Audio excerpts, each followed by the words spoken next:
I won't take credit for this, but Francis Chan once said, if all you had was the Bible, would we create what we have in the church today?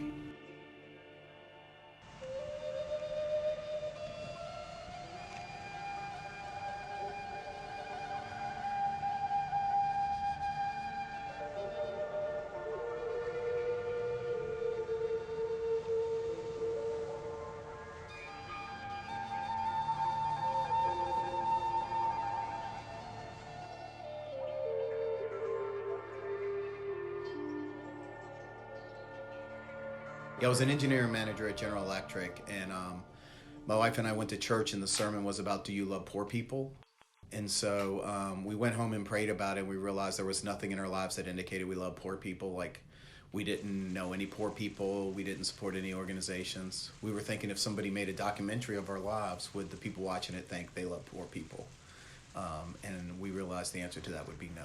So we just didn't know what to do. So we ultimately wanted to love homeless people. And so this was in June of 2002. We made some sandwiches and took them out and gave them to 4 homeless guys. They were down on the street corner. We came up, brought them sandwiches, and we hung out with them for 3 hours. Because our goal wasn't to feed them, it was to love them. In order to have a relationship and love somebody, you have to get to know them. And so we hung out with them for 3 hours. They were even looking at their watches like, what's wrong with these people? And at the end of it, we said, hey, if we came back next week, would you guys be here? Would you come back here at this time? And they said, yeah. And so we got in our car. We were so excited. We were like thinking we were going to grow old with these 4 men. Like we would just become their lifelong friends. And then if God ever asked me, do I love poor people? I could say, yeah, I got 4 homeless friends. But we came back the next week and there were like 8 people. Then there were 12 until after 6 months, we were serving 60 people. It's like funny how everything's happened with us. It's like I didn't try to create anything. It all just happened organically. So like we had a nurse come and she said, hey, I could bring some Band-Aids for people that have bruises. And I was like, okay, that'd be great. And then I had another person come that said, I could give out clothes. And I was like, that'd be great. And so it just sort of grew out of that. And our ministry is called People in Need. We go by PEN, but it's People in Need. And it really is, what do people need? And so in order to find out what people need, you have to ask the question. So what do you need? And so for us, it's all about it. So everything we grow into a need. If it's already being taken care of, it doesn't make sense for us to do unless it's not being taken care of in a way that we deem would be the best. They've done more for me than I've ever done for them. It's helped. Like I thought I was going to come out and change everybody's life, but like literally I learned more than, I've learned a lot about poverty in America and how we do a poor job sometimes of helping people that are poor. We can sometimes be overzealous with conversions and miss the real point of like loving and helping people. And so don't get me wrong, I want to see more people in heaven, but I think sometimes we trip over that and miss, like, when asked the most important command, what did Jesus say? Yeah, he said, love your Lord, your God with all your heart and love your neighbor. He didn't say make more converts.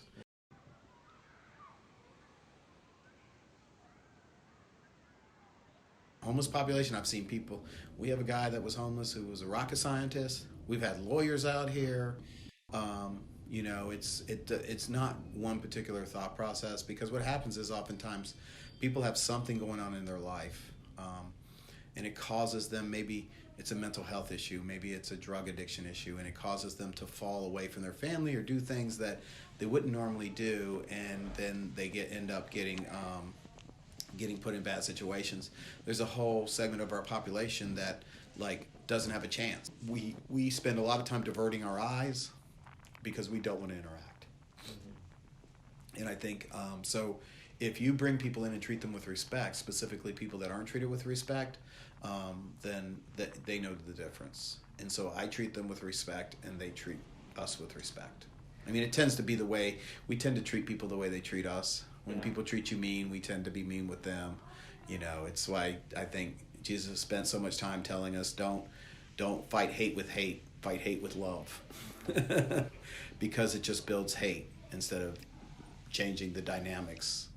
You introduce love in, and then it may not change that person right away, but they're going to experience something and go, wow, that was different. I think poverty can become a lifestyle. And so we want to take people who want to get out of that lifestyle and change their life. So it would take a certain person. It'd have to be somebody capable of working and wanting to work.